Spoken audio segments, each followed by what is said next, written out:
আপনাকে বুঝতে হবে কোথায় আপনার যোগ্যতা প্রমাণ করতে হবে আর কোথায় চুপ থাকতে হবে।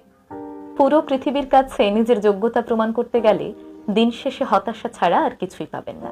দেখুন, আপনার পরিবারের কাছে আপনি যোগ্য, আপনার ভালোবাসার মানুষের কাছে আপনি যোগ্য, আপনার কাজের জায়গায় আপনি যোগ্য। এর বাইরে পুরো পৃথিবীর সবার কাছে অযোগ্য হলেও এতে আপনার কিচ্ছু যায় আসে না। বিশ্বাস করুন, কিচ্ছু না। দিন শেষে আপনার পরিবার আপনার পাশে থাকবে, আপনার ভালোবাসার মানুষটি আপনার পাশে থাকবে। সেই সব মানুষরা আপনার খোঁজও নেবে না যাদের কাছে নিজেকে যোগ্য প্রমাণ করার জন্য আপনি নিজের জীবনটাকে বিষিয়ে তুলেছিলেন।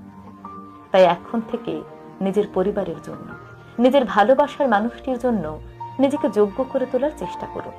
বাইরের মানুষের সামনে নিজেকে বারবার যোগ্য প্রমাণ করার কিচ্ছু নেই। পরিবারের জন্য নিজেকে একজন যোগ্য মানুষ হিসেবে তৈরি করুন। দেখবেন জীবনটা অনেক সহজ, জীবনটা অনেক বেশি সুন্দর।